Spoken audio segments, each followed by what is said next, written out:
2023년 11월에 시작해서 지난주일 부활 뒷이야기와 그 의미를 끝으로 행복했던 46번의 마가복음 강의가 끝났습니다. 이제 신약성경을 봤으니까 순서에 의하면 구약성경으로 가야 되는데 제 생각에 이번에는 이어서 예수님이 승천하시고 어떻게 무슨 일이 벌어지는지에 대해서 좀 나누면 좋겠다라는 생각이 들어서 바로 연결해서 그 예수님의 부활 이야기를 사도행전을 통해서 이어가려고 합니다. 사도행전을 통해서 하나님께서 우리 공동체와 또 저 설교자인 저에게 그리고 여러분에게 은혜를 주시기를 간구합니다. 오늘은 사도행전 첫 시간이라 사실은 자료를 많이 준비했는데 그 방송이 안 돼서 나중에 해야 될 것 같습니다. 사도행전에 대한 그 간략하게 좀 소개를 하고요. 오늘은 그 1절에서 3절까지 그 서론에 해당하는 부분을 좀 같이 한번 말씀의 은혜를 나누면 좋겠습니다. 이 신약 성경은 전부 몇 권인지는 아시죠? 성경 전부 66권인데 그중에 구약 성경이 39권이고 신약 성경이 27권이죠. 신약 성경을 우리가 분류할 수가 있는데요. 크게 네 가지로 분류합니다. 어떻게 분류하죠?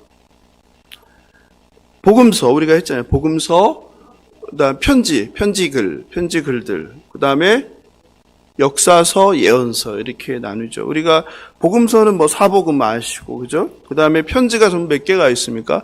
제일 많죠. 21개가 있죠. 그죠? 예.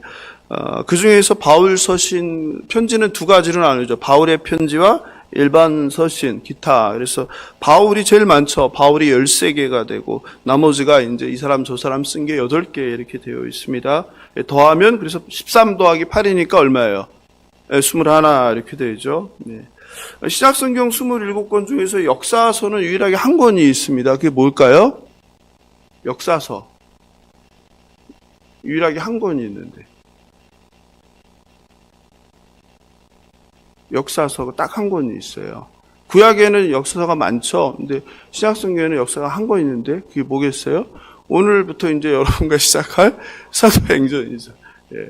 뒤에 그 예배지가 있습니다. 예배지가 있어야 이제 오늘 그 참고해서 볼 수 있으니까요. 역사서는 사도행전 딱 이게 하나예요. 사도행전은 제목 그대로 사도행전. 그러니까 한자로 돼 있죠. 그러니까 사도행전 무슨 말일까요? 사도들이 행한 이야기 이렇게 되겠죠. 사도들이 행한 이야기의 모음들 뭐 이렇게 되겠죠. 영어로는 act라고 그래. act 영어로 act라는 게 이제 명사로 동사면서 명사로 쓰여서 행동이라는 뜻인데요. 영어는 단어에다가 뒤에 s자를 붙이면 복수가 돼요. 그래서 영어 성경 이름은 acts예요. acts. X. 그래서 한국교회에서 무슨 뭐 어떤 행사 같은 거 할 때 X 29 이렇게 많이 하거든요.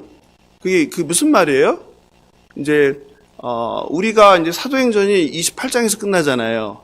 그러니까 우리가 뭐 하겠다 앞으로 29장부터 우리가 선교의 이야기를 써나가겠다. 그래서 사도행전 29장을 완성하겠다 이런 뜻으로 선교와 관련된 행사할 때는 Acts 29 이런 걸 많이 쓰고 대표적으로 온누리 교회가 그걸 많이 주장해 차영조 목사님이 제가 이제 마가복음을 하면서도 마가복음 16장이 어떤 성경은 20절에 끝나는 걸로 돼 있는데 어떻게 끝난다? 원래 성경은 마가복음 16장 8절에서 끝난다. 그래서 그러므로 그때 설교 제목이 뭐였어요? 다시 쓰는 마가복음 16장이었잖아요. 그러니까 왜 마가가 이상하게 결말을 냈느냐? 남은 것은 누구의 몫이다? 우리 각자의 몫이다. 그러므로 우리가 마가복음 16장 9절에서 20절을 어떻게 우리 남은 인생을 통해서 써 나가야 된다 이렇게 말씀드렸잖아요. 마찬가지로 사도행전도 그래서 Acts 29 하면은 그런 뜻이에요. 우리가 이제 다 선교사가 돼서 사도행전 28장에서 끝난 거를 뒤의 이야기를 우리가 그런 제자로서 증인으로서 하나님 나라를 전하는 그런 역할을 한다 이런 개념입니다. 사도행전에는 그 성령의 역사가 많이 나타나요. 그래서 신비한 초자연적인 사건들이 엄청 많이 나타나서 그 교회를 다니는 성도들이 사도행전 엄청 좋아하고 열광하죠. 그래서 이 사도행전을 성령행전이라고도 우리가 부르죠. 성령께서 행하신 일들. 또 사도행전은 좀 전에 말씀드린 것처럼 핵심이 뭐예요? 복음을 예루살렘에서 시작해서 온 유대와 사마리아와 또 어디? 땅끝까지 전하라. 이게 핵심 메시지잖아요. 사도행전 1장 8절이 주제어잖아요. 그래서 이걸 뭐라고 불러요? 사도행전을 다른 말로? 성령이 있으니까 성령행전이라고 했잖아요. 그럼 뭐라고 부르겠어요? 땅끝까지 전하라니까 뭐라고 부르겠어요? 예? 선교행전이라고 부르죠. 사도행전은 그 신약 성경에서 그 복음서와 이제 21개의 서신서 사이에 들어서 이걸 연결해주는 징검다리 역할. 그래서 사도행전은 또 다른 말로 징검다리 성경 이렇게 얘기하기도 합니다. 사도행전이 갖고 있는 의미는 이 사도행전이 없었으면 우리가 뭘 알 수가 없어요? 초대교회가 어떻게 세워졌는지, 또 어떻게 전 세계 사람들이 예수를 믿게 되었는지, 또 어떻게 열방의 교회가 세워지게 됐는지를 우리가 알 수 없죠. 그래서 굉장히 중요한 본문입니다. 그렇다면은 그 사도행전의 저자는 누구일까요? 사도행전의 저자. 바울? 누가? 제가 100번 이미 시작에서 말씀드렸는데, 그죠? 예. 누가복음을 지은 누가. 사도 바울은 골로새 교인들에게 누가를 소개하는데 이렇게 소개해요. 그죠? 그 예배지에 다 드렸어요. 성경 안 찾아봐도 돼요. 사랑을 받는 의사 누가. 그죠? 골로새 4장 14절에서. 누가는 그 직업이 뭐예요? 의사였죠. 누가는 그리고 유대인이었죠. 유대인이 아니라 이방인. 그죠? 예. 누가가 유대인이 아니라 이방인이었을 거라는 것은 어떻게 알 수 있어요? 예? 누가복음과 사도행전을 보면 글이 너무나 어때요? 원어민 같은 거예요. 어떤 글로 써 있어요? 헬라말.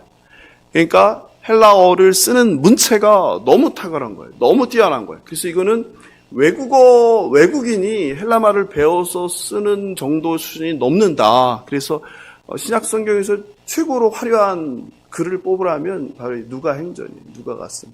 그래서 아마도 적어도 헬라어를 모국어처럼 자유자재로 쓰는 사람이었을 것이다. 이렇게 우리가 생각을 합니다. 누가는 바울의 2차 선교여행 때 함께 했죠. 그래서 이제 사도행전을 보면 중간 어딘가부터에서부터 우리라는 표현을 쓰게 돼요. 그게 누굴 얘기하는 거예요? 나와 바울을 얘기하는 게 되겠죠. 그리고 바울의 마지막을 함께 했죠. 디모데후서 4장 11절에 보면 거기 뭐가 나와요? 같이 읽어볼까요? 시작. 누가만, 거기 제가 다 해드렸죠. 시작. 누가만 나와 함께 있느니라. 누가만. 인생의 가장 힘든 때, 외로운 때, 예수님이 십자가에 달리실 때, 죽어갈 때 다 도망가고 누가? 여제자들만 거기 지켰잖아요. 바울도 그런 거예요. 누가만 나와 함께 있느니라. 네가 올 때 누구를 데려와라? 마가를 데리고 오라. 마가와 어떤 사이였다 그랬어요? 예전에 제가 설명했죠. 예? 마가는 부잣집 아들이라 선교여행 가서 힘들고 제대로 먹지 못하고 아무데나 자고 이런 걸 견디지 못해 중간에 돌아가는 것 때문에 싸우고 그래서 아예 버렸잖아요. 그런데 이제 뭐라 그래요? 마가를 데리고 오라 하는 게 여기 나왔죠. 그죠? 다 까먹으셨나 봐요. 그죠? 의사 누가가 쓴 이 누가복음과 사도행전을 그래서 합해서 우리는 뭐라고 불러요? 누가복음, 사도행전 합해서 뭐라고? 두 개를 합해봐요. 누가복음, 사도행전 합하면 누가행전이라고 해요. 누가행전. 그렇죠? 예.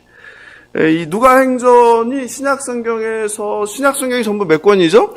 27권인데 누가행전이 얼만큼 차지할까요? 예? 신약성경 27권 중 누가가 쓴 글이 얼마를 차지할까요? 퀴즈. 예? 27분의 2 될 것 같은데 그렇지 않나요? 누가가 쓴 누가복음과 사도행전을 합하면 그 분량이 신약성경 전체 27권이잖아요. 3분의 1이에요. 그러니까 내가 누가복음 읽고 사도행전만 읽으면 신약성경이 얼마를 읽은 거예요? 3분의 1을 다 읽은 거예요. 놀랍죠? 예. 예수님의 제자도 아닌 사람이, 그리고 그냥 의사였던 사람이 글을 썼는데, 2000년 전에 글을 썼는데, 그게 신약 성경 우리가 보는 책의 3분의 1을 차지한다. 참 놀라운 사건이죠. 예. 그럼 누가는 오늘 우리가 읽어봤는데 누구를 대상으로 사도행전을 썼습니까?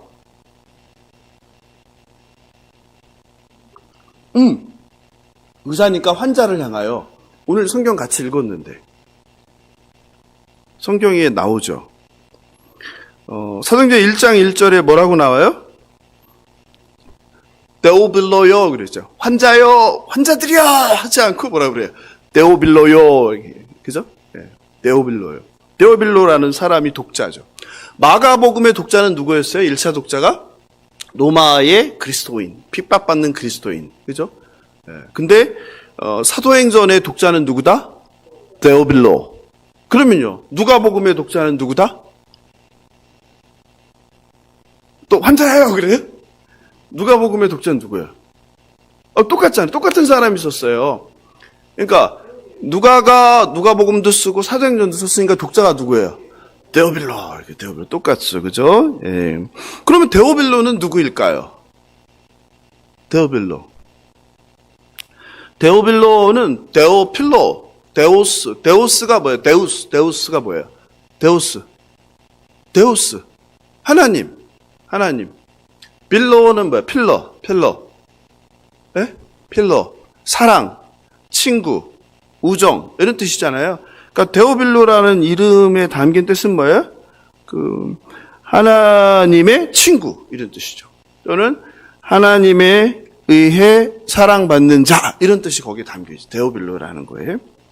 현존하는 로마의 역사 자료에 데오빌로라는 이름이 없다는 그런 자료도 있어요. 그래서 데오빌로는 어떤 특정한 사람이 아니라 누구일 것이다. 애칭이나 별명. 그래서 누가가 데오빌로라는 한 사람을 이렇게 상정해 놓고 그리스도인들에게 보내는 편지를 이렇게 했을 것이다 라는 주장도 있고요. 소수 의견이고요. 또 다른 주장은 데오빌로가 어떤 사람이냐면 이 누가가 책을 쓰도록 모아난 사람, 돈을 대준 사람. 제가 말씀드렸지만 지금과 달리, 지금도 뭐 책을 하나 쓰려면 돈이 많이 들지만 2000년 전에는 책을 누가 쓸 수 있어요, 없어요? 쓸 수 없어, 절대. 왜? 뭐가 없으니까. 지금 우리는 그냥 가다가 집이고 어디고 걸리는 게 펜이잖아요. 그 당시에는 펜이 있어요, 없어요? 펜도 제대로 없고, 또 뭐가 없어요? 우리는 지나다니면 아무데나 종이가 그냥, 그죠? 그런데 그 당시엔 종이가 없잖아요. 그러니까 그 당시에 글을 쓰는 건 누구만 할 수 있는 거예요? 아주 부자들만 할 수 있는 거죠. 그러니까 여러분은 다 지금 실제로 부자죠. 당시에 성경책을 가지고 있는 사람이 있어요, 없어요? 거의 전무하죠. 그러니까 성경책이 있다. 그러면 뭘 상징하는 거예요? 어마어마한 아리마대 부자, 요셉보다 더 부자죠. 근데 여러분은 집에 성경책이 몇 개가 있어요? 한 5-6권 있잖아요. 그러니까 요즘 시가로 한 권에 20억이라고 하니까 5권 있으면 100억 부자들인데, 근데 성경책이 있어도 그냥 버리고 가시죠.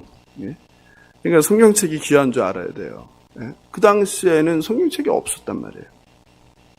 특정인 사람만. 있어도 보관할 수도 없고, 왜냐면 양피지에 썼으니까 그 분량이 어마어마한 거죠. 그죠? 예. 그래서 이 누가가 이 책을 쓰도록 후원한 사람입니다. 그래서 우리가 책을 쓰면은 책 앞에다가 뭐예요? 이 책을 쓰는데 감사 인사를 하잖아요. 그런 것처럼 후원해 주신 데오빌로 각하에게 이제 감사 인사를 한 후원자일 거다라는 주장도 있습니다. 우리가 이 데오빌로에 관해서 누가복음을 보면 또 나오죠. 누가복음 그 서론. 1장 3절입니다. 같이 읽어볼까요? 시작. 그 모든 일을 근원부터 자세히 미루어 살핀. 예. 거기 나오죠. 누가는 1장 서론에서 책을 쓰는 대상을 뭐라고 그래요? 데오빌로 각하라고 나오죠. 같은 거예요. 각하라는 호칭이 쓰였는데요. 각하라는 호칭은 크라티스토스라는 건데, 이게 무슨 뜻이냐면은, 이게 지위 이름처럼 쓰였는데, 원래 헬라어로의 뜻은요, 최상급으로 가장 영예로운, 가장 지존한, 가장 강력한, 가장 고귀한, 좋은 의미가 다 있어요. 그러니까, 이 각하라는 그 크라티스토스라는 단어가 그렇게 좋은 단어인 거예요. 그러니까 어떤 뜻이에요? 가장 존경하는 데오빌로님 이런 뜻이죠. 그죠? 가장 위대한, 가장 고귀한, 가장 명예로운 데오빌로님 이렇게 할 수 있는 거죠. 그러면 데오빌로는 상당히 높은 지위에 있는 로마인이었을 것이다. 이렇게 보통 추정합니다. 또 이것은 수신자에 대한 정중한 태도, 그러니까 높임말 이렇게 우리말로 하면 뭐 친애하는, 아주 매우 존경하는 뭐 이런 의미일 것이다. 이렇게 주장도 있습니다.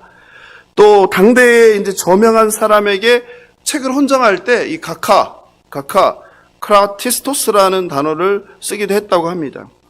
정리해 보면 여러 가지 주장이 있는데 제 개인적인 견해로 이 데오빌로는 당시 로마의 고위직 관리였을 것이다. 그리고 예수님을 알게 됐고 예수님을 영접한 초신자였을 것이다. 그리고 그는 예수님에 대해서 더 많이 알고 싶어 했다. 그래서 누가가 이 초신자인 데오빌로를 어떻게 하려고 예수님에 대해서 소개하기 위해서 편지를 쓰게 되는데 그 첫 번째 편지가 뭐다? 누가복음이다. 두 번째 편지가 뭐다? 사도행전이다. 이거를 우리가 알 수 있습니다. 그런데 사도행전과 누가복음의 서론을 보면 차이가 있어요. 어떤 차이가 있을까요? 거기 제가 다 말씀 찾아놨는데 성경책 안 보셔도 되는데 제가 성경책 오늘 자막이 안 돼서 그 예배지에 다 해놨는데 어떤 차이가 있죠?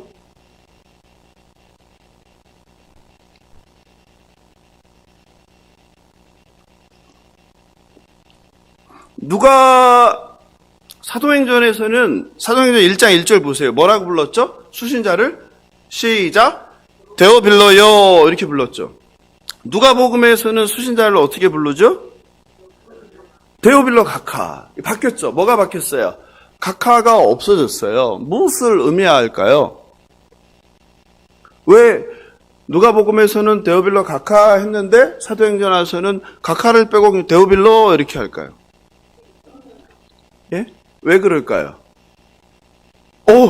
대단해. 집사님 날로 달로 발전하시네요. 예. 이제 그런 생각을 하시나 봐요. 예. 관계가 달라진 거죠. 예. 누가복음만 쓸 때마다 초신자니까 예의를 갖춘 거죠. 데오빌로 가카님. 근데 이제 데오빌로가 누가복음을 읽고 신앙생활을 하면서 어떻게 된 거예요? 주 안에서 이제 한 가족이 된 거죠. 그러니까 그 직책 이름이든 아니면 그 칭송하는 말을 붙일 필요가 없이 그냥 데오빌로 이렇게 부르는 거죠. 그죠? 그러니까 세상 지위를 이제 더 이상 붙일 이유가 없는 성도가 되었다는 것을 의미하죠. 실제로 교회 생활에서도 마찬가지죠. 이번에 국회의원 선거를 했는데, 아는 분이 국회의원에 당선이 됐어요. 그래서 이제 그분이 갑자기 이런 국회의원 선거 나가서 여러 가지 어려움을 겪으면서 주님을 영접해서 교회에 나오겠다고 교회에 나오셨어요. 그러면 우리가 나온 사람한테 뭐라고 부르겠어요? 다 아는 사람이니까. 누구누구 국회의원님 이렇게 부르겠죠. 근데 그분이 한 달, 두 달, 세 달 신앙생활 같이 해서 친해졌어요. 그리고 그분이 정말 이제 주님을 알아가요. 그러면 그랬는데도 계속 누구누구 국회의원님 불러요? 아니면은 뭐 성도님 이렇게 불러요? 성도님 이렇게 부르죠. 아니면 형제님 이렇게 부르겠죠. 그죠? 이 호칭이 달라지는 거죠. 그런 맥락일 거라고 생각을 합니다. 그러니까 누가복음을 쓰고 그리고 사도행전을 이제 두 번째 후편을 쓰게 될 때 벌써 이 데오빌로라는 로마의 이제 예수님을 영접한 그 높은 지위에 있는 관리가 그만큼 이제 교회 공동체 안에서 형제의 관계를 갖게 되지 않았을까. 그래서 호칭을 생략하지 않았을까 우리가 생각할 수 있습니다. 이해되시겠죠? 그럼 누가복음의 서론, 그러니까 누가복음이 전편이고 사도행전이 후편이다. 그럼 누가복음의 서론은 누가행전의 전체의 서론이 되겠죠. 그래서 더 길죠. 그래서 우리가 누가복음의 이제 서론을 좀 살펴볼 필요가 있는데요. 누가복음 1장 1절 4절을 같이 읽어보겠습니다. 제가 한 절, 여러분이 한 절 읽겠습니다. 그 예배지에 있죠. 우리 중에 이루어진 사실에 대하여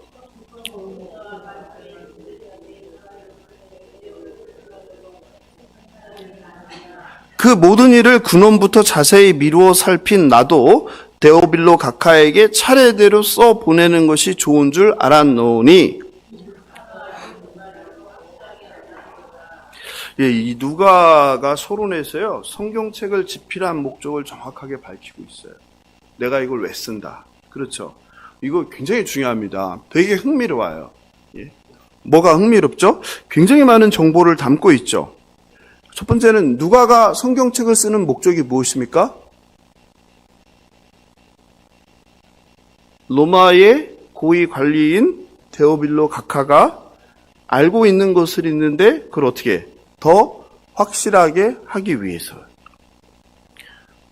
여러분 무엇을 의미합니까? 네? 이 무엇을 의미하죠? 누가는 예수 믿고 구원받았으면 됐어요. 뭐 더 몰라도 돼요. 머리 아픈데 하시는 일도 많은데 바쁘신데 이렇게 얘기하지 않아요. 그거 몰라도 돼요. 이렇게 얘기하지 않아요. 그거 천국 가는데 지장 없어요. 얘기하지 않아요. 오히려 어떻게 해요? 데오빌로가 알고 있는 바를 더 확실하게 하기 위해서 뭘 썼다? 누가복음을 썼다는 거예요. 근데 성도 여러분, 누가복음이 짧아요, 길어요? 길죠. 사도행전이 길어요, 짧아요? 길죠. 심지어 누가가 쓴 이 두 권이 성경, 신약성경 전체의 얼마다? 3분의 1이다. 여러분 어떤 생각이 들어요? 한국교회는 너무 신앙을 대충 해요. 그냥 몰라도 되는 게 너무 많아요. 그냥 예수만 믿으면 끝. 더 이상 알 필요 없어요. 몰라도 돼요. 구원받는데 지장 없어요. 천국 가는데 지장 없어요. 너무 이렇게 얘기해요. 근데 과연 그게 그럴까? 그럴 거면 데오빌로 각하한테 왜 힘들게 그 많은 돈을 들여서 이 책을 왜 써요? 누가가? 많은 생각할 것이 있다고 생각해요. 저는 이 지점이. 우리 가운데도 그런 분이 있을 것 같아요. 뭐 예수만 믿으면 되지. 예수만 믿으면 되지. 성경책이 복사하게 역사를 뭐하러 알고 66권을 왜 다 공부해야 되고 이게 뭔 필요가 있냐. 이런 생각을 가지신 분이 분명히 있을 거예요. 근데 누가가 그 2000년 전에 종이도 없던 시절에 펜도 없던 시절에 데오빌로에게 왜 이 긴 예수님에 관한 이야기를 교회가 확장되는 이야기를 왜 하겠어요? 왜? 쓸데없이. 그런 점에서 우리가 과연 한국교회에서 그동안 우리가 들어온 거 그냥 예수 믿고 구원받는다는 거 예수만 알면 되지 딴 거 필요 없어. 그냥 예수 천국 오직 믿음. 과연 이게 맞는 말인가? 저는 그런 생각을 늘 하게 돼요. 한 줄만 있으면 되지 나머지 성경 66권이 왜 필요하냐 이거예요. 누가는 그렇게 얘기하지 않는다는 거예요. 몰라도 돼? 구원받는데 지장 없어? 이런 말 하지 않는다는 거예요. 오히려 어떻게? 더 알고 있는 것을 확실히 알기 위해서 그 많은 돈을 들여서 그 많은 시간을 들여서 뭘 했다? 지금 편지를 쓰고 있다는 사실이에요. 누가가 또 얘기하는 거를 거기 이렇게 읽어보면 되게 흥미로운데 어떤 내용이 있어요? 1세기 초대교회에 예수님에 대해 일어났던 사건을 뭐하는 사람이 있었다. 저를 보지 말고 성경을 보세요. 뭐라고 돼 있어요? 처음부터 목격자와 말씀에 일꾼된 자들이 있었다는 거예요. 놀랍죠? 그러니까 예수님의 이야기를 뭐하는 사람이 있었다? 말해주는 사람이 있었다는 거예요. 일꾼된 자들이 있었다는 거예요. 예수님의 그 토막토막 이야기들을 전하는 사람들이 있었다는 거예요. 근데 그뿐이 아니라 또 누구도 있었다? 그 사람들이 말씀의 일꾼들이 전하는 이야기를 어떻게 하는 사람이 있었다? 쓰는 사람이 있었다. 쓰는 사람이 있었다. 예? 그래서 붓을 들었다 그러잖아요. 이게 얼마나 놀라운 일이에요. 그러니까 우리에게 지금 성경이 이렇게 있는데 사실 1세기에 뭐가 많았을 것이다? 하나님에 대해서 예수님에 대해서 전해오는 이야기들이 엄청 많았을 것이고 또 그것을 쓴 자료가 엄청 많았을 것이다 우리가 생각할 수 있는 거죠. 굉장히 중요합니다. 그래서 대충 읽고 넘어가는데 누가복음 서론을 그 다음에 또 중요한 게 뭐가 있어요? 3절 누가의 자세죠. 뭐라고 그래요? 시작. 그 모든 일을 근원부터 자세히 미루어 살핀 나도 이렇게 했어요. 예? 그러니까 누가가 어떻게 썼다는 거예요? 성경을 여기 보세요. 여러분 성경을요 어느 날 막 이 성경책을 쓰기로 마음 먹고요 막 기도 열심히 한 거 아니에요. 기도 말씀해 주세요, 알려주세요. 하나님 말씀해 주세요. 제가 예수님에 대해 쓰려고 하니까 말씀해 주세요. 이렇게 해고 받았었다 아니다. 근데 왜 다 그렇게 아냔 말이에요. 성경을 어느 날 하늘에서 뚝 떨어진 걸로. 예? 그게 아닌 거예요. 누가가 어떻게 한 거예요? 다 찾아다닌 거예요. 뭐를? 예수님에 대한 기록을 다 찾아다닌 거예요. 어떻게 했다? 세상에 있는 모든 예수님에 대한 자료들을 다 수집했다. 그리고 어떻게 했다? 그거를 다 들여다봤다. 그리고 어떻게 했다? 그거를 맞췄다. 뭐를? 뭐가 처음 건가? 뭐가 진짜인가? 그게 뭐예요? 근원이잖아요. 어떤 게 근원이냐? 뭐가 먼저 일어난 사건이냐? 그래서 마태마가 누가 요한복음에서요 제일 읽을 때 제일 정교한 게 뭐예요? 누가복음. 왜? 그만큼 연구를 많이 했으니까. 마가는 되게 문체가 어떻게 하다? 투박하다, 거칠다 그랬잖아요. 즉시, 곧. 근데 누가는 굉장히 세련되고, 굉장히 정확하고, 굉장히 정교하다. 완전 다른 거예요. 왜? 누가가 그만큼 열심히 연구했다는 거예요. 그러니까 우리가 읽는 이 성경은요, 그냥 어느 날 하나에서 뚝 떨어진 게 아니라, 누구의? 하나님께서 사람을 통해서 어떻게 하고, 그 당시에 있던 모든 자료를 연구하게 하고 공부하게 하고 조사하게 하고 뭐가 진짜인지 뭐가 가짜인지 뭐가 사실인지 뭐가 처음부터 있던 건지를 해서 나온 그 작품이 뭐다? 누가복음이고 사도행전이다. 그래서 사도행전을 우리가 뭐로 분류하는 거예요? 역사서. 그래서 역사서라고 부르는 거예요. 왜? 너무 정확해서. 이해하시겠죠? 그래서 우리가 누가복음의 서론만 봐도 성경에 대한 굉장히 많은 정보를 우리가 알 수 있어요. 여기서 누가가 쓴 단어가 거기서 보니까 살피다라고 되어 있잖아요. 이게 파라크루데오라는 단어인데 이게 뜻이 뭐냐면 어떤 것의 기원을 추적하다 이런 뜻이에요. 그러니까 누가가 어떻게 한 거예요? 동일한 사건을 진술한 여러 권의 책이 있으면은 그걸 보면서 어떻게 한 거예요? 예? 어떤 게 진짜인지를 찾고 또 사건들이 여러 개 있으면 뭘 찾은 거예요? 뭐가 먼저 일어나는 사건인지 시간 순서대로 찾아보고 이렇게 했다는 거예요. 결국 누가는 데오빌로 각하에게 예수님에 대해서 어떻게 정확하게 알려주기 위해서 더 확실하게 알려주기 위해서 많은 연구를 통해서 누가복음을 썼다. 그리고 사도행전을 썼다. 이 얘기를 하는 거죠. 성경은 하나님의 말씀이죠. 성경책 중 일부는 성경책의 일부는 누가 한 말이에요? 하나님께서 직접 하신 말이죠. 또 일부는 하나님께서 누구에게? 선지자에게. 선지서는 전부 다 누가요? 하나님께서 선지자에게 한 말이 있습니다. 그죠? 근데 시편 같은 거는 누구? 하나님께서 특정한 사람에게 성령의 감동을 주셔서 쓰게 한 거죠. 그렇죠? 대표적으로 누구? 다윗. 그죠? 근데 신약 성경은 어떻다는 거예요? 누가만 이렇게 했을까요? 아니면 마가도 그랬을까요? 네? 당연하죠. 기본이죠. 마가도 그렇게 했죠. 마태도. 그래서 마가복음과 마태복음은 서로 일치하지 않아요. 일치하죠, 거의 일치하죠. 마가복음과 누가복음은 거의 일치하죠. 누구만 달라요? 요한복음만 다르죠. 그래서 요한은 공간복음에서 제외하는 거죠. 그럼 요한은 어떻게 썼겠어요? 예? 예? 딴 거 보고 썼겠죠. 그래서 딴 자료가 또 있었겠구나 우리가 보통 이렇게 생각을 하죠. 이 성경이라는 것은 제가 말씀 여러 번 드렸지만 지금으로부터 3,500년, 4,000년 전에 일어난 사건들에 대한 이야기인데 당시에는 이거를 적을 그 수단이 없었으니까 전부 다 어떻게 전해져 와요? 구전으로 전해져 오죠. 그 이스라엘의 그 히브리어인데 글자가 생긴 게 언제예요? 예? 히브리어 글자. 예? 구약성경에 히브리어로 되어 있는데 이게 생긴 게 언제입니까? 보통 이제 그 다윗 왕 때 주전 10세기라고 생각을 하니까 그러니까 지금부터 3,000년 전이죠. 그 정도. 근데 본격적으로 구약의 이스라엘의 역사나 이런 거를 기록하게 된 거는 언제일까요? 언제 이거를 기록해야 되겠다라는 생각을 했을까요? 나라가 망했을 때. 이스라엘이 멸망하죠. 언제? 주전 586년에 남유다가 바벨론의 느부갓네살 왕이 침략해서 성전이 불타고 망하고 어떻게 돼요? 포로로 끌려가죠. 그때, 그 즈음에서 583년부터 어떤 생각을 하게 돼요? 이 역사적인 이 기록, 이스라엘의 역사를, 하나님의 말씀을 어떻게 했다? 우리가 어떻게 열심히 남겨야 되겠다. 왜?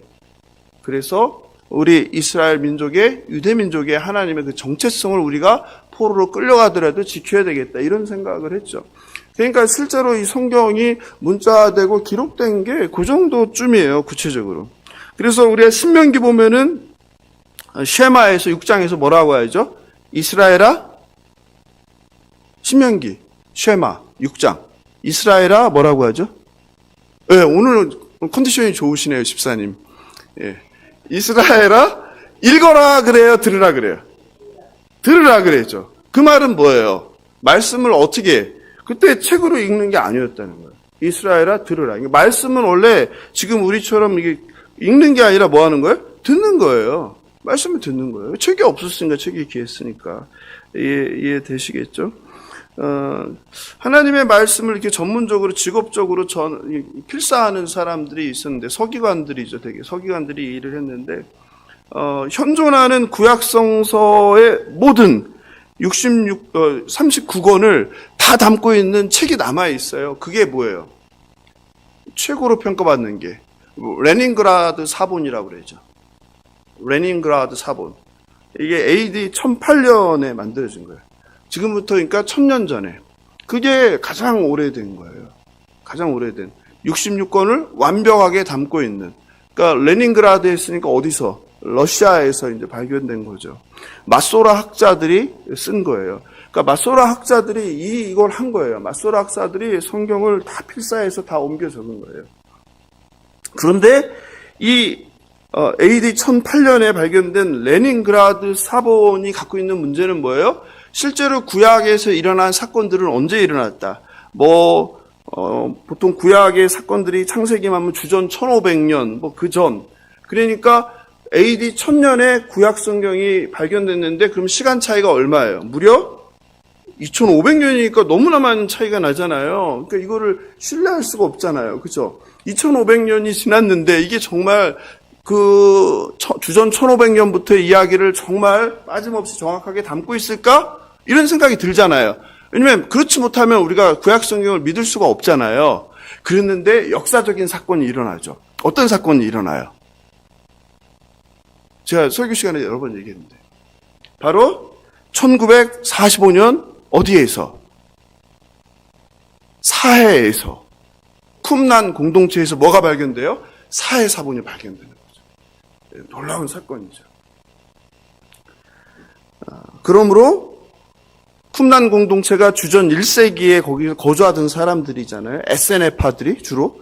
그러니까 언제? 2100년 전에 쓰인, 최소한 그들이 갖고 있던 사본이, 성경책이 발견된 거예요. 지금까지는 제일 좋은, 신뢰할 만한 사본이 뭐였어요? 1008년에 발견된 레닌그라드 사본이었는데 뭐가 발견된 거예요? 주전 100년경에 사막에서 쿰난 공동체가, SNF파가 거기 가서 신앙생활하면서 가지고 있던 썼던 책이 발견된 거예요. 근데 그 책을 뭐랑 비교해 본 거예요? 레닌그라드 사본이랑 대조를 해보니까 이게 똑같다, 다르다. 똑같더라.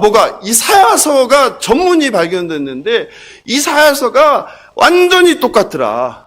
그럼 뭘 얘기한다? 나머지 책도 완전히 똑같다. 그러니까 2000년 전에, 2100년 전에 발견된 책과 1000년 전에 발견된 성경, 구약 성경이 같다, 다르다. 같다. 그러니까 시간차가 어떻게 됐다? 1000년이 극복돼 버린 거예요. 바꿔 얘기하면 지금 제일 먼저 발견된 게 사해사본인데 지금으로부터 2100년 전에 발견된 사본이 제일 오래되고 제일 신뢰할 만한 사본인데 그 전 거는 지금 우리가 갖고 있지 않지만 그 전에 처음 쓰여진 구약 성경도 어땠을 것이다? 동일할 것이다. 우리가 생각하는 거죠. 그래서 우리가 구약 성경을 믿는 거죠. 몇천 년 전의 이야기인데도 이걸 우리가 믿는 이유가 바로 그런 성경으로 인한 것입니다. 이해되시죠? 이해 못하시고 좌시려고 그러시는 것 같은데. 예. 또 우리가 늘상 들어온 거는 성경은 어떻게 쓰여졌다? 성령의 감동으로 쓰여졌다 했잖아요. 그럼 성령의 감동으로 쓰여진 거는 어떤 책을 말해요? 보통 우리가 얘기하는 거예요.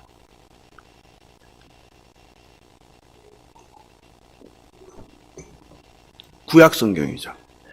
왜냐하면 그 얘기할 때 신약 성경은 있었어요, 없었어요? 되게 없었죠. 오늘 우리가 공부하는 사도행전은 언제 쓰였어요? 마가복음이 언제 쓰였어요? 마태복음이 언제 쓰였어요? 언제 쓰였을 것 같아요? 예수님 당시에 쓰였을 것 같죠? 그렇지 않아요. 마가복음은 보통 60년대 후반이라고 생각해요. 마가복음이 제일 먼저 쓰였잖아요. 그럼 누가복음은 언제 쓰였겠어요? 적어도 70년대 이후에 쓰였죠. 그럼 사도행전은 언제 쓰였겠어요? 80년대 후에 쓰였어요. 그러니까는 그 이야기를 할 때 바울의 서신서들이 제일 빨리 쓰였잖아요. 50년대 데살로니가서가 제일 빠르잖아요. 그러니까 바울이 서신서들을 쓸 때 모든 성경은 하나님의 감동으로 이런 얘기에서 얘기하는 성경은 어떤 성경을 말하는 거예요? 그때는 신약 성경이 있어요, 없어요? 신약 성경이 없었어요. 그러니까 거기서 말하는 모든 성경은 뭘 말하는 거예요? 구약 성경을 말하죠. 모세오경과 또 선지서와 예수님이 늘 좋아했던 게 뭐라고 그랬어요? 시편. 이걸 얘기하는 거죠. 네, 이해하시겠죠? 이해를 안 하시려고 하는 것 같아요. 일부러 이해하지 말아야지. 성령의 감동으로 땡 끝내시려고. 이해하셔야 돼요. 그러니까 성경이 어떻게 해서 우리에게 그 수천 년 전의 이야기들이 오게 됐는지, 하나님께서 우리에게 어떻게 주셨는지 이런 거를 이렇게 아시죠. 그래야지 내가 성경이 이런 거구나. 이게 얼마나 귀한 책입니까? 그 모든 하나님께서 사용한 사람들의 그 노력이 다 총체화된 게 성경이란 말이에요. 이해되시죠? 거기까지 사도행전이 언제까지. 그래서 대체로 보통 사도행전에 논란은 있지만 70년대, 늦으면 80년대에 쓰였을 거라고 생각합니다. 그럼 이제 본문으로 들어가겠습니다. 1절입니다. 1절에 보니까 거기 같이 한번 다시 읽어볼까요? 다 이거 하느라 까먹었을 것 같아. 다시 시작. 데오빌러요. 내가 먼저 쓴 글에는 이제 아시겠죠? 내가 먼저 쓴 글은 뭘 얘기해요? 그렇죠. 이제 되는 거예요. 누가복음. 이제, 그러니까 아무 생각 없이 읽으면 안 돼요. 이제 생각이 되시죠? 공부를 하니까 1절에 누가는 내가 먼저 쓴 글인데 이거는 뭐다? 누가복음을 말한다. 그래서 뭘 얘기했다? 그러니까 누가복음의 얘기, 자기가 쓰고서 자기가 내가 쓴 내용이 뭐라고 요약하는 거예요. 뭐라고 요약했어요? 예수께서 행하시며 가르치시기를 시작해서 2절까지 가면 그가 택하신 사도들에게 성령으로 명하시고 승천하신 날까지의 일을 기록. 그럼 누가복음을 요약해라 하면 뭐 하면 돼요? 저자인 누가가 요약한 거 얘기하면 되지. 뭐예요? 예수께서 행하시고 가르치시다가 언제까지? 승천하신 날까지의 기록이 뭐다? 누가복음. 얼마나 정확해요. 다른 얘기할 필요가 없죠. 누가복음이 뭐예요? 하면 딱 요거 얘기하면 돼요. 누구? 저자의 이야기를 하면 돼요. 글 쓴 사람이 제일 정확하지 않겠어요? 그렇죠? 이해되시죠? 여기 승천하신이 나오는데 승천하다는 것은 뭐예요? 이렇게 들림을 받다 이런 뜻이에요? 예? 들림을 받다. 하늘로 올라가다가 아니라 들림을 받다. 들림을 받았다. 이거 신적 수동태 문법적으로 쓰였는데 예수님이 혼자 올라간 게 아니라는 거예요. 누가 올렸다? 하나님께서 예수를 들어 올렸다. 여기 하늘로 올라갔다가 아니에요. 들어 올렸다. 취했다. 이런 의미예요. 원래 단어가 아날람바노라는 단어인데 이게 들림을 받다. 들림을 받았다 이런 뜻이에요. 들림을 받았다. 아시겠죠? 여러분 승천을 너무 좋아하셔갖고 이제 또 사도행전 가면 또 승천 갖고 또 한참 얘기해야 될 것 같아요. 그죠? 예. 그런데 중요한 거는 예수께서 행한 것과 가르친 내용을 다루었다는 거예요. 여기 뭐가 나오는 거예요? 예수님은 뭐 하신 분이 아니다. 예? 거기 두 개밖에 없는데? 누가가 썼는데 딱 두 가지밖에 없어요. 뭐 예수님이 행한 것과 가르친 것. 그러니까 예수님은 뭐 하시는 분이다? 가르치지만 않고 뭐 하시는 분이다? 행하시는 분이다. 이게 핵심이죠. 예수님은 행하시고 가르친다. 보통 교사라는 사람은 뭐 해요? 가르치는 사람이죠. 본이 되진 않죠. 그러니까 뭘로 다 하는 거예요? 입으로 다 하는 거죠. 근데 예수님은 입으로 다 하지 않고 어떻게 했다는 거예요? 행하시고 가르치고 같이 했다는 거예요. 같이 하셨다. 이게 핵심입니다. 예수님은 가르치고 행하셨고 또 거꾸로 어떻게 행하시고 가르쳤다. 이 순서는 상관없는 거예요. 중요한 핵심은 둘 다 하셨다는 거예요. 다시요. 그 어떤 분은 자꾸 먼저 행하고 가르쳤다고 하는데 그런 거 아니에요. 이게 헬라어로 찾아보면 둘 다 해요. 그러니까 행함만 강조하고 가르친 거를 강조하지 않았다는 게 아니에요. 그건 잘못된 해석이에요. 아시겠죠? 예수님은 어떻게 하셨다? 행하고 가르침을 같이 하셨다는 거예요. 순서도 중요한 거 아니에요. 우리가 누군가를 가르칠 때는 어떻게 할 때가 있어요. 먼저 가르치고 행동하게 하는 경우가 있고 또 어떨 때는 뭐예요? 먼저 군대 가면 뭐부터 해요? 행하, 시범을 보이잖아요. 행하고 가르치고. 그거는 때에 따라서 상황에 따라 다르게. 근데 중요한 거는 둘 다 하셨다는 거예요. 이해되시죠? 교회는 뭐예요? 교회. 교회의 이름이 뭐예요? 교회. 교가 뭐예요? 교회. 가르칠 교 아니에요? 제가 찾아보자. 가르칠 교겠죠. 회는 모임회. 그러니까 뭐야?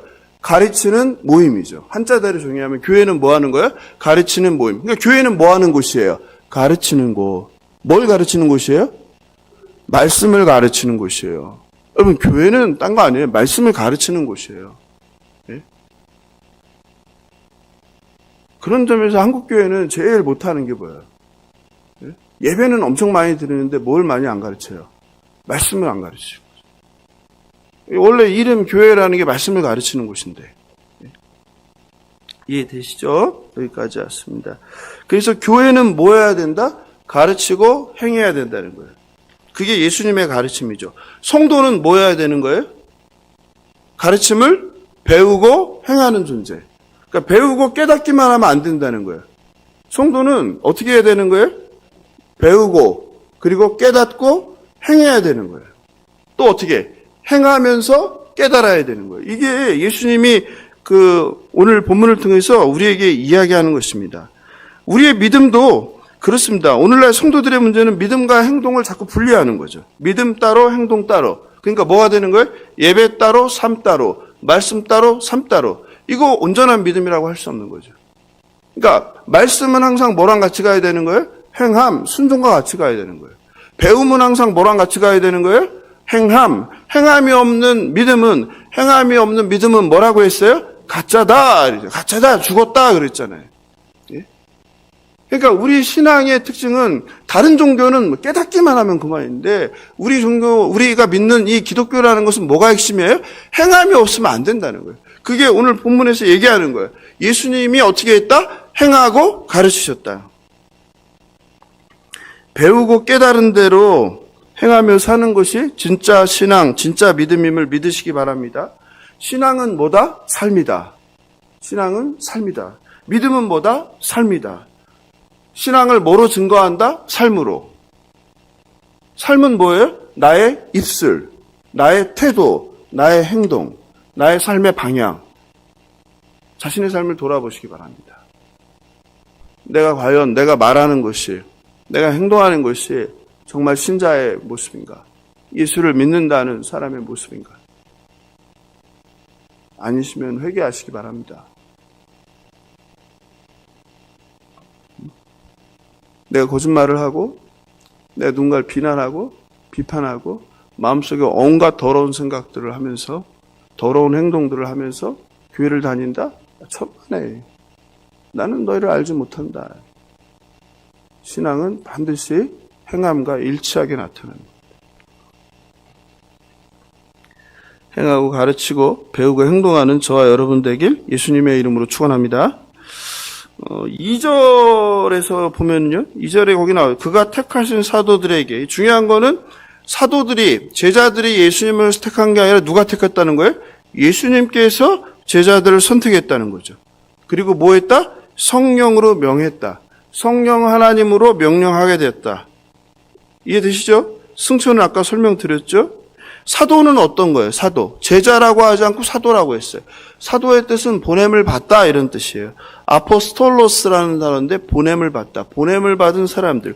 예수님께 선택을 받아서 보냄을 받은 사람들. 뭘 줘서? 성령이 사명을 줘서, 성령의 명령을 해서 보냄을 받은 사람들이 바로 사도라는 거죠. 그리고 3절에서 예수님은 부활하시고 승천하시기까지 40일 동안 머물고 3절을 요약합니다. 3절을 같이 읽어보겠습니다. 시작. 그가 고난 받으신 후에 또한 그들에게 확실한 많은 증거로 친히 살아계심을 나타내사 40일 동안 그들에게 보이시며 하나님 나라의 일을 말씀하시니라. 그러니까 예수님은 부활하시고 얼마 동안 이 땅에 머물러주셨어요? 40일 동안. 40일 동안 있으면서 하신 일이 뭐예요? 우리가 지난 주일날 다 살펴봤죠. 부활 후 뒷이야기라는 제목으로 뭐 하셨어요? 나타나셨죠. 그렇죠. 누구에게 나타나셨어요? 모르는 사람들에게 나타난 게 아니라 사람들이 자꾸 착각하는데 예수님의 부활은 모르는 사람들에게 나타난 사건이 아닌 거예요. 잘못하는 거예요. 누구에게 나타났다? 친밀한 관계를 가진 사람들에게, 제자들에게 나타났다. 모르는 사람, 심지어 아는 제자들에게 나타나도 부활을 알아봤다, 못 알아봤다? 알아보지 못했다는 거예요. 속보가 아니고, 특종이 아니고, 긴급 뉴스가 아니에요. 무대 위의 공연으로 짠하고 나타난 게 아니란 말이에요. 친밀한 관계 속에서 부활이 이루어졌다는 걸 우리는 성도들이 너무 모르는데 그걸 꼭 기억해야 됩니다. 거기서 예수님이 나타나신 이유가 나오죠. 왜 부활하셨다? 그리고 왜 승천하지 않고? 아니, 부활하셨어요. 그럼 바로 승천하면 되지. 왜 안 가고 40일 동안은 이 땅에 머무신 거예요? 40일 동안 뭐 했다? 나타나셨다. 나타나셔서 뭐 했어요? 로마 병사들을 다 박살내고 나를 십자가에 못 박은 자들을 다 죽이지 않았단 말이에요. 그냥 뭐 했다? 집사님, 뭐 했다? 제자들의 일상을 찾아왔다. 길을 걸어가는데 찾아와서 함께 걷고 밥을 먹는데 어떻게 했다? 같이 밥을 먹고. 그리고 일을 하는데 바닷가에서 물고기 잡는데 어떻게 했다? 제자들을 위해서 식사를 준비해 줬다. 누가? 주님이. 우리 주님이 제자들을 위해서 식사를 준비해 줬다. 엄청난 사건을 이야기하지 않았다는 거예요. 이제 하나님 나라가 완성됐다. 이제 교회가 세워질 것이다. 적들은 모두 내 앞에 무릎을 꿇어라. 사단, 마귀여 다 절하라. 하지 않으셨다는 거예요. 그 40일을 그냥 어떻게 조용히 차분하게 다니면서 제자들을 만났다. 그게 오늘 본문이에요. 3절. 무엇을 의미합니까? 거기에 핵심이 뭐예요? 많은 증거, 많은 증거. 그러니까 40일 동안 하신 게 뭐예요? 증거를 남기신 거예요. 어떤 증거? 부활하셨다. 부활하셨다. 증거를 누구에게? 제자들에게. 모르는 수많은 나와 상관없는 사람이 아니라 친밀한 관계에 있는 내 제자들에게만 나타나셔서 내가 살아났어. 그래서 어떻게? 여기 나타나셨다. 저기 나타나셨다. 나타났는데 안 믿어. 그럼 어떻게? 다시 나타나고. 이렇게 하신 거예요. 이게 핵심입니다. 그리고 뭐 하셨다? 예? 그게 핵심이잖아요. 하나님 나라의 일을 말씀하셨다. 그러니까 부활하신 예수님이 한 게 적들을 섬멸하고 한 게 아니라 뭐 했다? 하나님 나라가 무엇인지 설교하셨다는 거예요. 얘들아, 하나님 나라는 이런 나라야. 이걸 말씀하셨다는 거예요. 굉장히 놀랍죠? 놀랍죠? 놀라운 일이죠. 부활하신 목적이 뭐라고요? 증거를 남기기 위해서. 어떤 증거? 내가 부활했다. 그리고 뭐라고요? 하나님 나라가 뭔지 가르치기 위해서. 하나님 나라가 무엇입니까? 하나님 나라가 무엇입니까? 집사님, 하나님 나라가 뭐예요? 매일 하나님 나라 천국이잖아요. 천국이 뭐예요? 천국 노래하면서 살았잖아요. 평생 신앙생활하면서. 네? 천국이 뭐예요? 네? 천국이 뭐예요? 죽어가는 나라가 아니에요. 네? 죽어가는 나라가 아니에요. 어떤 나라예요? 하나님 나라의 일을 가르치셨는데 부활과 관련된 거예요. 하나님 나라는 어떤 나라라는 거예요? 예수께서 부활하시고 하나님 우편에서 통치하는 나라. 통치하는 나라예요. 그 얘기를 하는 거예요. 그래서 그게 너무 중요해서 요한복음은 제자들을 몇 번 찾아오시죠? 3번을 찾아오시죠. 제자들의 식사 자리에 나타났는데 그때 마침 누가 없었다고 그랬죠? 도마가 없었죠. 이 나쁜 도마놈이 어떻게 해요? 다른 친구 제자들이 다 예수님이 부활하신 걸 봤다고 했는데 뭐라고 그래요? 나는 믿을 수 없어 그러지. 나쁜 놈이죠. 그 예수님께서 어떻게 해요? 다시 나타나죠. 언제? 도마가 있을 때. 그게 요한복음 20장 27절이죠. 같이 읽어보겠습니다. 시작. 도마에게 이르시되 네 손가락을 이리 내밀어 내 손을 보고 네 손을 내밀어 내 옆구리에 넣어보라. 그리하여 믿음 없는 자가 되지 말라. 거기 나와 있죠. 예수님께서 일부러 또 오신 거예요. 누구한테? 믿지 않는 도마에게 뭐라고? 내가 부활했다는 것을 말씀하기 위해서. 그러니까 예수님이 40일 동안 머문 이유는 뭐예요? 증거를 남기는 거예요. 뭐를? 제자들에게 내가 살아났다는 확실한 증거를 남기시기 위한 거예요. 그리고 뭐 하신 거예요? 하나님 나라가 무엇인지를 가르친 거예요. 즉 하나님 나라는 뭐와 관련되어 있다는 거예요? 예수님의 부활과 관련되어 있다는 거예요. 다시요. 하나님 나라는 뭐와 관련되어 있다? 예수님의 부활, 다시 살아나심과 관련되어 있다는 거예요. 왜? 하나님 나라는 누가 통치하는 나라니까요. 예수가 왕으로 통치하는 나라이기 때문입니다. 근데 예수가 죽고 살아나지 않으면 그 말이 안 되잖아요. 그래서 계속 내가 다시 살아났다. 그래서 어떻게 했다? 하늘로 올라간다. 그리고 어디에 있다? 하나님의 우편에 앉아서 내가 이 온 세상을 통치한다. 이 얘기를 하는 거예요. 하나님 나라는 어떤 나라예요? 죽어서 가는 그런 나라가 아니라 하나님이 통치하는, 지금 이게 하나님 나라예요. 저와 여러분이 살고 있는 이 땅이 어떤 나라예요? 하나님 나라예요. 죽어가서 어디 이상한 데로 가는 게 아니라고요, 자꾸. 하나님 나라는 예수께서 왕으로 통치하는 나라. 내가 이 땅에 지금 살면서 예수님의 통치를 받고 살면 이게 무슨 나라예요? 하나님 나라를 사는 거예요. 근데 내가 예수님의 통치를 받지 않고 사단의 지배에 사로잡혀서 육을 따라서 살면 그건 어떤 나라인 거예요? 마귀의 나라를 사는 거죠. 그러니까 하나님 나라는 통치하는, 통치. 성경에서도 그거를 얘기하죠. 이렇게 부활이 이 정도로 중요한 것이다. 그래서 바울은 부활을 뭐라고 했어요? 부활이 없다면 뭐라고? 우리가 전파하는 것이 헛되고 너희 믿음도 가짜다. 그러니까 그리스도인에게 제일 중요한 건 부활이라는 거예요. 이 얘기를 하신 거죠. 그래서 사도행전에는 부활에 대한 이야기가 많이 나옵니다. 그리고 부활을 얘기할 때 항상 무엇을 같이 얘기해요? 증인을 얘기하는 거예요. 즉 증인이라는 것은 뭐의 증인이라는 거예요? 예수께서 다시 살아나셨다. 그러니까 우리가 전해야 되는 건 뭘 전하는 거예요? 예수께서 다시 살아나셨다. 이게 핵심인 거예요. 그게 증인이에요. 사도행전에서 얘기하는.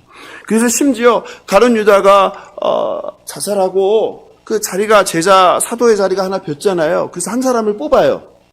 어떻게 뽑아요? 선발 기준이 뭐예요? 예? 거기 제가 해놨죠. 같이 볼까요? 사도행전 1장 22절 시작. 항상 우리와 함께 다니던 사람 중에 하나를 세워 우리와 더불어 예수께서 부활하심을 증언할 사람. 그러니까 사도의 자격 기준으로 딱 한 가지인데 그게 뭐예요? 함께 다니며 부활을 증언할 사람. 그러니까 뭐예요? 부활의 목격자라는 얘기죠. 그러니까 예수께서 하나님 나라를 증거할 때 가장 중요한 게 뭐다? 부활을 목격했느냐라는 이게 핵심이라는 거예요. 그러므로 하나님 나라의 선포라는 것은 뭐와 관련된다? 예수님이 다시 살아나셨다와 관련된 것이다. 우리가 복음서를 보면 하나님 나라에 대해서 나오는데 되게 재미난 아주 놀라운 장면인데 그게 뭐예요? 예수께서 제자들을 데리고 변화산에 가기 전에 그런 말씀이 나와요. 누가복음 9장 27절 읽어보겠습니다. 시작. 내가 참으로 너희에게 이르노니 여기 서 있는 사람 중에 죽기 전에 하나님 나라를 볼 자들도 있느리라. 거기 서 있는 자들은 누구예요? 가장 애제자 누구죠? 베드로, 요한, 야고보. 이 세 명을 데리고 변화산에 따로 가잖아요. 근데 거기서 뭐라 그래요? 죽기 전에 요 놈들 중에 누가 하나님 나라를 볼 자가 있다라고 하죠. 예? 그리고 나서 무슨 사건이 일어나요? 바로 뒤에 8일 뒤에 변화산 사건이 일어나죠.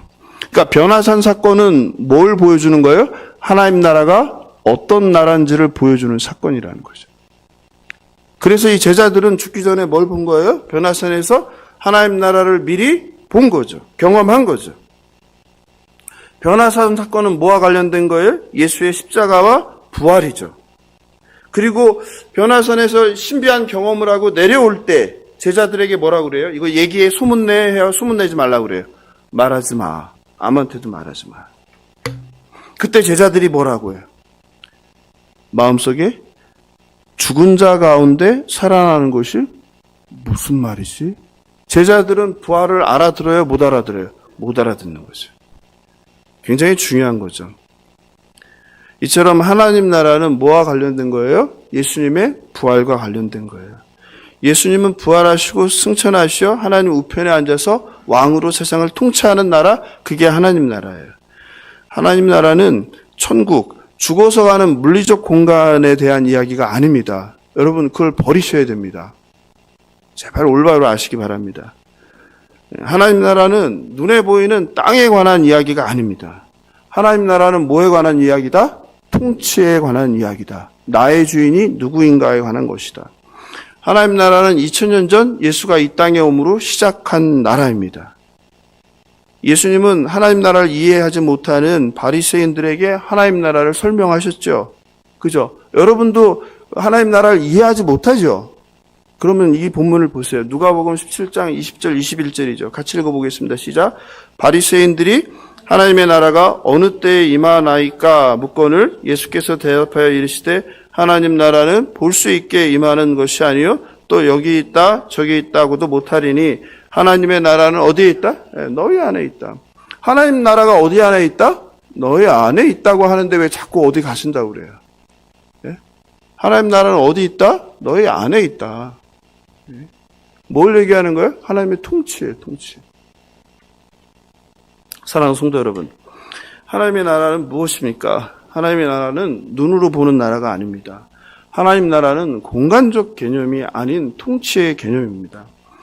하나님 나라 천국은 어디에 있습니까? 어디 있어요? 예수를 믿는 우리 안에 있는 거예요. 예수를 믿는 그 하나님의 무리들 안에 하나님의 나라가 임한 것입니다. 내 안에 하나님의 통치가 있으면 내 안에 하나님의 나라가 이루어진 것입니다. 저와 여러분이 하나님의 통치를 받으면서 지금 살아가고 가면 이미 뭘 누리는 거예요? 하나님 나라의 삶을 누리는 거예요. 내가 죽어서만 가는 게 아니라 그건 다른 거고, 그냥 내가 이미 이 땅에서 지금 하나님의 통치를 받고 성령의 이끌림을 받아 살면 나는 이미 뭐 하는 거예요? 하나님 나라의 백성으로 살아가고 있는 거예요. 하나님 나라가 무엇인지를 올바로 아시기 바랍니다. 그런 하나님 나라를 올바로 알 때 이 땅에서의 나의 삶이 어떻게 되는 거예요? 매우 소중해지는 거예요. 매우 소중해지는 거예요. 내가 하나님의 백성으로 하나님의 통치를 받고 산다는 것은 완전히 다른 삶을 말하는 거예요. 그래서 부활하신 예수께서 바로 승천하지 않고 40일 동안 어떻게 한 거예요? 사랑하는 제자들에게 나타나셔서 어떻게? 내가 살아났다. 그리고 내가 어떻게 한다? 왕이다. 그리고 내가 하나님 우편에서 너희들을 다스릴 것이다. 너희들은 나의 제자이고 나의 백성이니까 어떻게 살아라? 마귀의 지배를 받지 말고 나의 통치를 받아 살아라. 그것이 하나님 나라다. 이 얘기를 하시는 거예요. 그리고 그 하나님 나라를 어떻게 해라? 증인이 돼서 어떻게? 예루살렘과 온 유대와 사마리아와 땅끝까지 어떻게 해라? 증언하라. 이게 사도행전의 이야기입니다. 사도행전은 성령이 역사하는 신비한 이야기들, 그런 거밖에 모르죠. 한국교회는. 그게 아니에요. 사도행전에 쓰면 바로 1장 8절입니다. 내 증인이 되어라. 말씀을 마무리합니다. 예수께서 다시 사신 부활의 증인들을 통하여 하나님 나라를 전합니다. 하나님 나라는 죽으시고 다시 사신 예수께서 통치하시는 나라입니다. 제자들은 하나님 나라가 아니라 무엇을 기대합니까? 세상 나라. 제자들은 눈에 보이지 않는 하나님 나라가 아니라 무엇을 기대합니까? 눈에 보이는 나라. 로마의 식민지에서 유대 민족을 해방시킬 정치적 메시아만을 기대합니다. 어떤 나라죠? 유대 역사상 가장 강력했던 나라, 가장 부유했던 나라, 누구? 다윗 왕조의 재건을 꿈꾸는 거예요. 그게 제자들의 나라, 세상 나라예요. 그러나 예수님이 통치한 하나님 나라는 그런 나라가 아니라 어떤 나라예요? 예수께서 2000년 전에 오셔서 하신 거죠. 뭐예요? 귀신을 달아나는. 이게 하나님. 하나님 나라는 누가 없다? 사단 마귀가 없다. 그리고 예수께서 하신 게 뭐예요? 병을 고치시죠. 하나님 나라는 어떤 나라다? 병이 없는 나라다. 그리고 예수께서 무엇을 하세요? 죽은 자를 살리시죠. 하나님 나라는 어떤 나라다? 생명의 나라이다. 죽은 자가 없는 나라이다. 그리고 예수께서 뭘 해요? 바람을 잠재우고 파도를 잠재우죠. 뭘 의미하는 거예요? 하나님 나라는 하나님이 모든 피조 세계를 통치하는 나라이다. 이거를 계속 보여준 거예요. 3년 동안. 3년 동안 계속 이걸 보여준 거예요. 근데 계속 몰라서 죽고 나서도 바로 하늘로 올라가지 않고 부활하신 하늘로 올라가지 못하고 어떻게 찾아와서 또 얘기하는 거예요. 내가 살았지? 죽지 않았지? 하나님 나라는 누구다? 내가 통치하는 나라야. 내가 3년 동안 너희들에게 보여준 대로 그렇게 통치하는 나라가 하나님 나라야. 그러니까 이 나라를 어떻게 해라? 전하라. 마음속에 품고 있는 세상 나라, 유대인의 나라, 이스라엘의 나라 내려놓고 어떻게 해라? 오직 예수 그리스도 하나님의 나라를 전하라. 이게 예수께서 부활하시고 제자들을 찾아오신 이유입니다. 이것이 예수께서 부활하시고 제자들에게 하나님 나라를 가르치는 것입니다. 사랑하는 성도 여러분, 여러분은 이렇게 성경을 오랫동안 많이 배우고도 어떤 나라를 기대하십니까? 어떤 나라를 꿈꾸고 사십니까? 평생을 교회 다니면서 천국 불렀는데 여러분이 원하는 천국은 도대체 무엇입니까?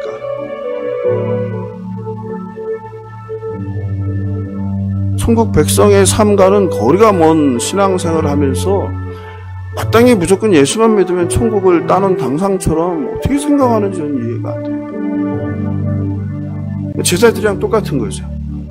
예수님이 말씀하시는 하나님 나라와 제자들이 꿈꾸는 하나님 나라 다르듯이 오늘날 저는 한국교회 많은 성도들이 동상이몽을 하는 다른 나라 꿈꾸면서 하나님 나라를 착각하면서 기대하고 소망하며 살아가는 거죠. 착각이죠.